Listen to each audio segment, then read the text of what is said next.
સ્વામિનારાયણ મિત્રો, next time આપણે એક ક્વેશ્ચન કે જે આપણે બાકી રહી ગયો હતો તો એને આપણે પહેલાં કવર કરીએ, પછી આગળના ટોપિક ઉપર જઈશું. નેક્સ્ટ ટાઈમ તમને બધાને ખબર છે, મેં લાસ્ટમાં મારો વિડીયો બંધ થયો પહેલાં એક ક્વેશ્ચન મેં ડિસ્પ્લે થયો હતો. Which point should be consider for building inspection? Which point should be consider for building inspection, કે કયા પોઈન્ટ કન્સિડર થાય છે બિલ્ડિંગ ઇન્સ્પેક્શનમાં? તો તમને 4 ક્વેશ્ચન તમે નાનેથી જોયા છે. આ 4 જ ક્વેશ્ચન તમારા માઇન્ડમાં થવા જોઈએ આ જ બિલ્ડિંગ ઇન્સ્પેક્શન જોઈએ. સૌથી પહેલું, when should be building be inspected? What should be inspected? When should the building be inspected? What should be inspected?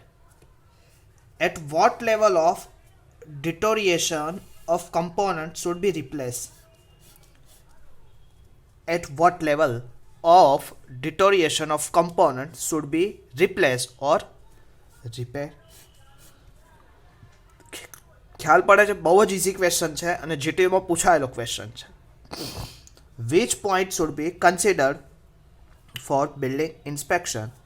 તો ફર્સ્ટ ઓફ ઓલ, વેન યાદ રાખવાનું. When should be building be inspected? What should be inspected? At what level deterioration of components should be replaced or repaired? Whether any preventive maintenance is called for? Whether any preventive maintenance is called for? આ બધા question તમારા માઇન્ડમાં થાય.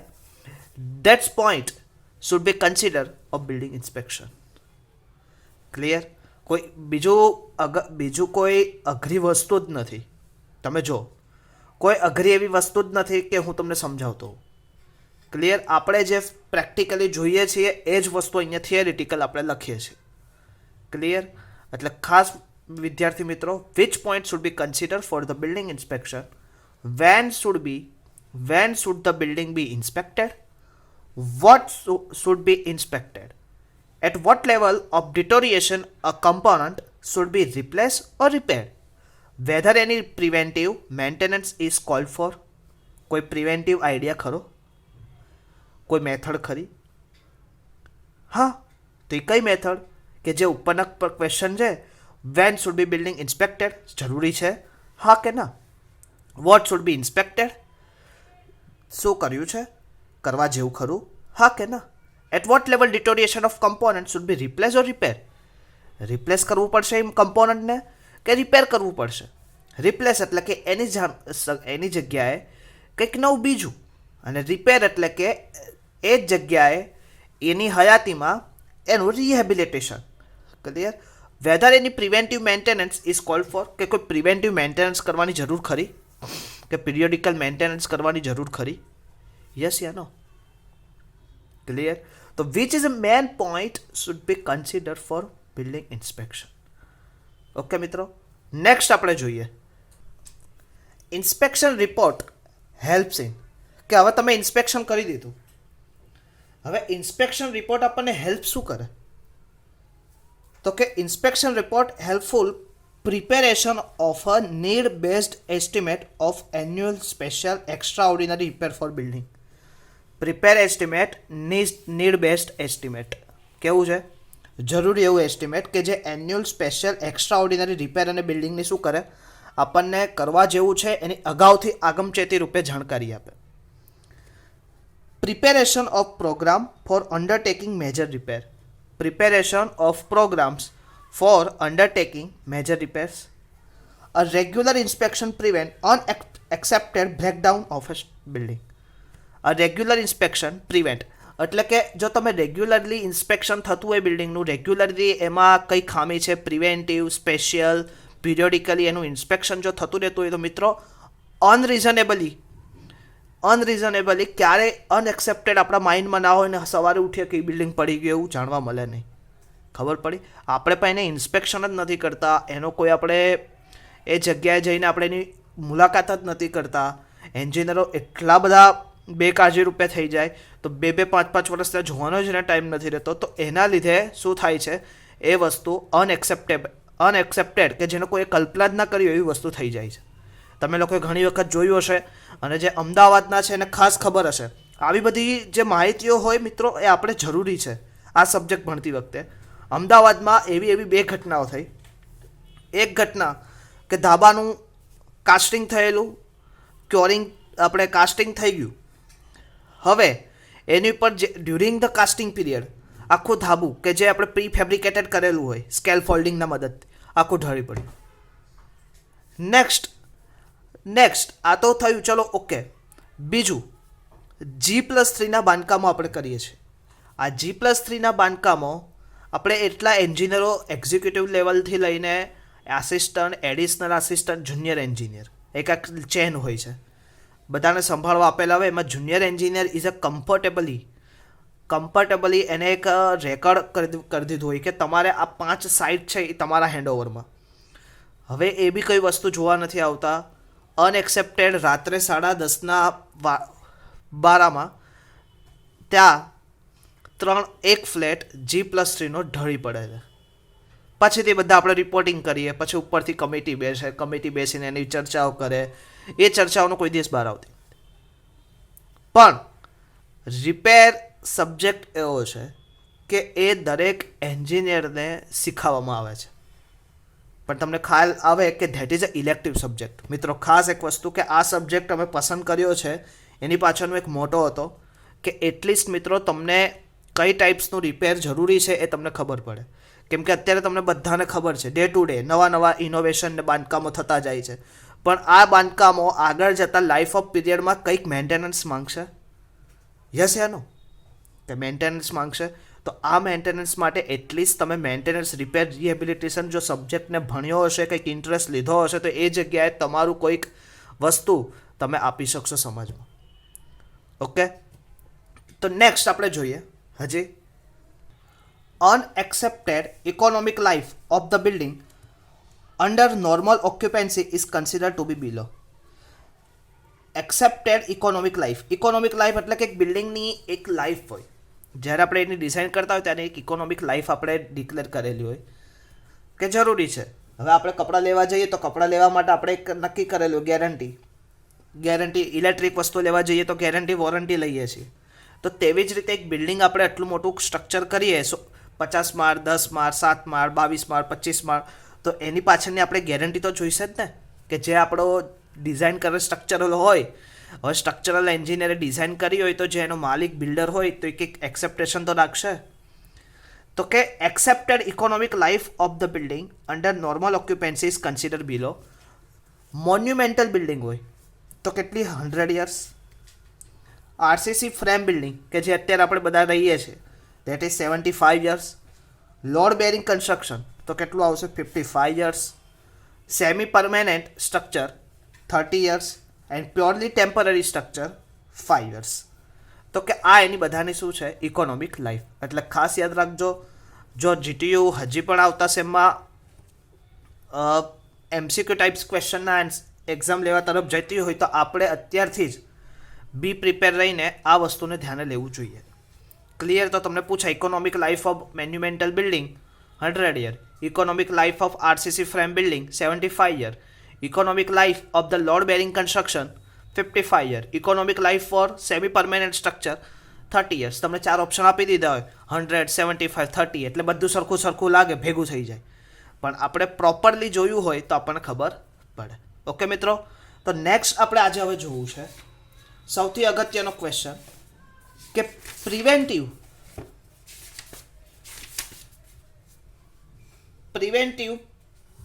આગળ આપણે હવે પહેલું topic એટલે કે ડિટેલ ટોપિકમાં આગળ જઈએ તો કે પેઇન્ટિંગ ઓફ બિલ્ડિંગ્સ. તો કે આજે આપણે પેઇન્ટિંગ્સ ઓફ બિલ્ડિંગ વિશે માહિતી લઈએ. હવે ટોપિક છે આપણો આજનો painting of buildings.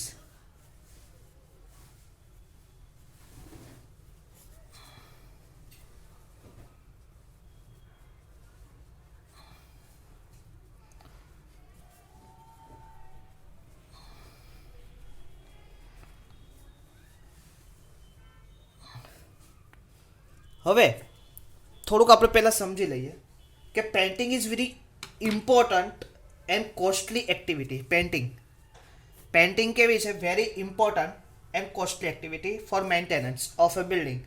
Different types of paints are used painting different parts of building, કે બિલ્ડિંગના જુદા જુદા પાર્ટ્સમાં જુદી જુદી રીતે પેન્ટિંગ કરવામાં આવે. Clear? How here we will discuss the below painting of this item, એટલે કે જુદા જુદા પાર્ટ્સમાં કેવી પેન્ટિંગ થાય એનું આપણે નીચેના આપણે જોઈએ આજે કે આ ટાઈપ્સના પેન્ટિંગને આપણે કવર કરશું. તેમાં પહેલું આવશે painting of cement plaster wall.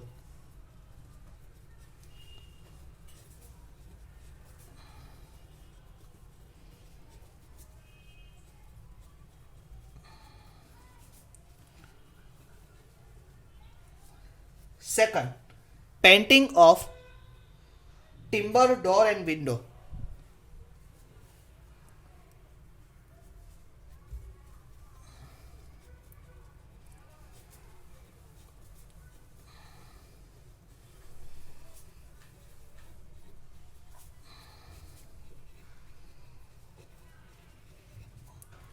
Third, painting of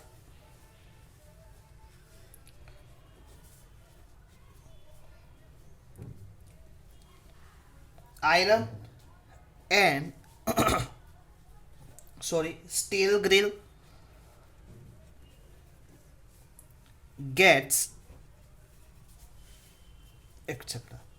Fourth, painting of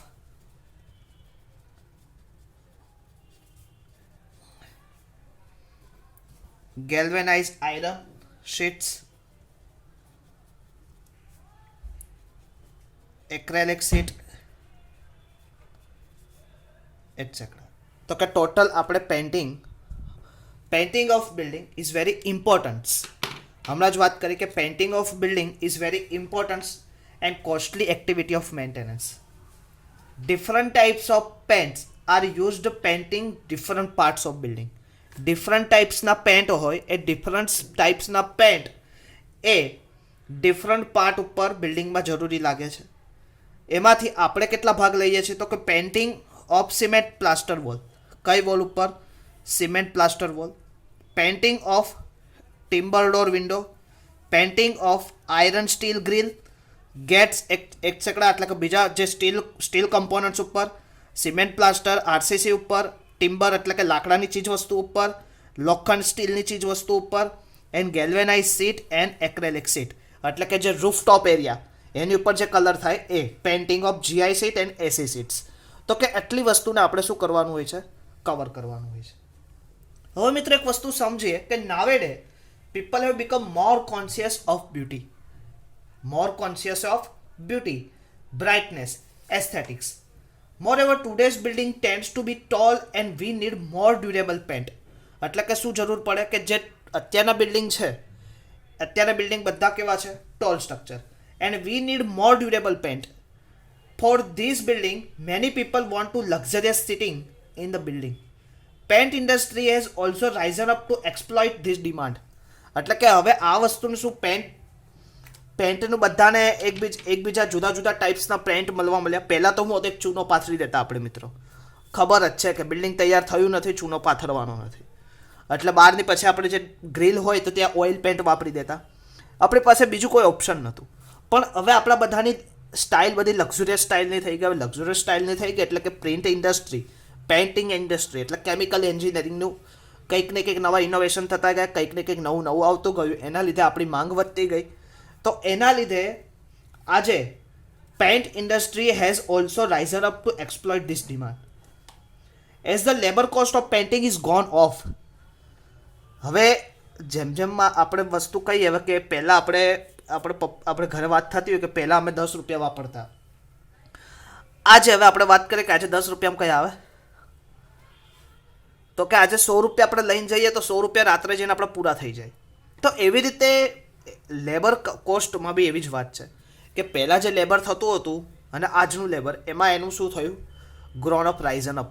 એટલે કે રૂપિયા વધ્યા, પણ એટલા ખાસ નથી વધ્યા. પણ તમારે લક્ઝુરિયસ કામ કરાવવું હોય તો એના રૂપિયા થશે. We are tempted to use this more lasting and expensive paint than cheaper paint which not last so long. In many tall office building where window are used only lighting and not for ventilation designer. હવે ઘણી વખત આજે તમે જોવો છો કે જે મોટા મોટા સ્ટ્રક્ચરો છે, મોટા મોટા સ્ટ્રક્ચરો બાંધકામો તમે જોયા હશે, એમાં હવે જે આર્કિટેક્ચર એન્જિનિયર જે કંઈક અંશે બહુ હોશિયાર થઈ ગયા છે. એ શું કરે છે, બહારની સાઈડ પેન્ટ ના કરવું પડે એની માટે શું કરે છે, મોટા કાચના, તમે જોયું હશે આર્કિટેક્ચરલ વ્યૂ આપી દે છે કાચનું, ગ્લાસ ફાઈબરનું. એટલે કે ઉપરના જે ટોપ લેયર ઉપર આપણે કલર કરવાની કોઈ જરૂર રહેતી નથી અને કંઈ જૂનું થવાની જરૂર નથી. ઠીક છે, એટલે એ કામ પૂરું થઈ ગયું. હવે બીજું, the pant used external wall surface of ordinary slope roof building need not be expensive. So those used tall multi-story building cities whose exterior is fully exposed to sun and the rain. Hence શું થશે કે choosing a suitable affordable paint depending the types of building is an important matter. Clear? કે આપણે જુદા જુદા ટાઈપ્સનો, એટલે કે આ શબ્દ ઘણો ઇમ્પોર્ટન્ટ છે, યાદ રાખવાનો. The ચૂસિંગ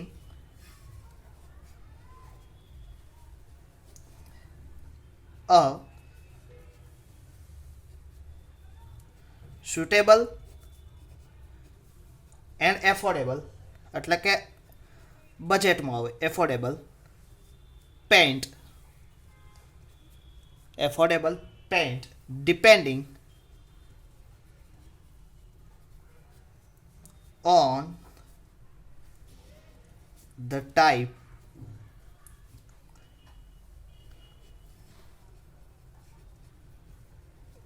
building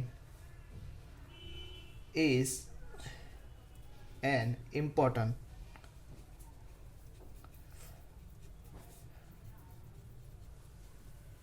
matter. Next, the painting of new surface also differ from painting on old surface.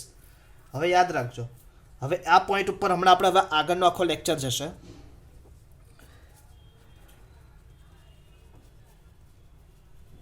Painting on new surface also differ from the painting on old surface. મિત્રો, હું જ્યારે લખતો હોય ત્યારે ખાસ આ વસ્તુનું આપણે ધ્યાન રાખીએ, સાથે સાથે લખતા રહીએ.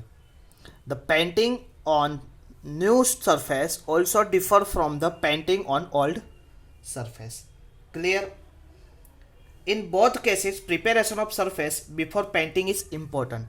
હવે કઈ ન્યૂ સરફેસ અને old surface, before painting preparation of surface before painting is important.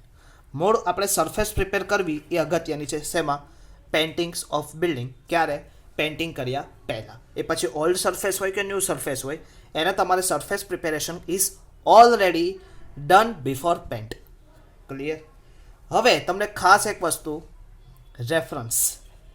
હવે પેઇન્ટિંગ માટે IS કોડના રેફરન્સ તમે લઈ લો. તો કે એઝ પર IS 2395 પાર્ટ 1 ક્યારે ઇન્ટ્રોડ્યુસ થયો? 1994. એન્ડ રીએફલેમેન્ટ, એટલે કે બીજી વખત એમાં સુધારા ચેન્જીસ ક્યાં થયા? 2005માં. બીજો IS same 2395 part 2 same is introduce 1994. આ જે કોડ છે એનું નામ યાદ રાખજો, painting of concrete.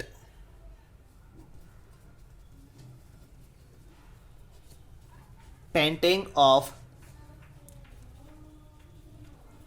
Concrete masonry and plaster surface.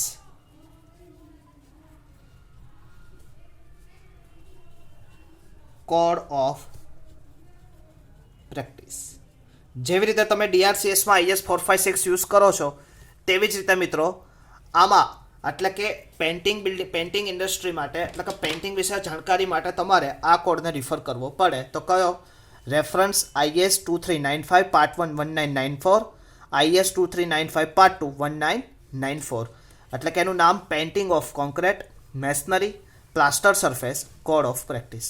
Painting કોની ઉપર? કોન્ક્રીટ સપાટી ઉપર, મેસનરી ઉપર, પ્લાસ્ટર સરફેસ, એની ઉપર પેઇન્ટિંગ માટે કયા ક્રાઇટેરિયા ધ્યાન રાખવા પડે એની વિશેની ડિટેલ માહિતી આપી છે.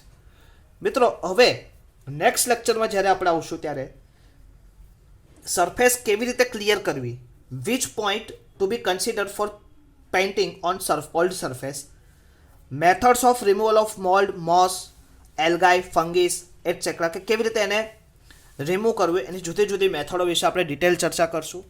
તો ત્યાં સુધી મિત્રો જય સ્વામિનારાયણ.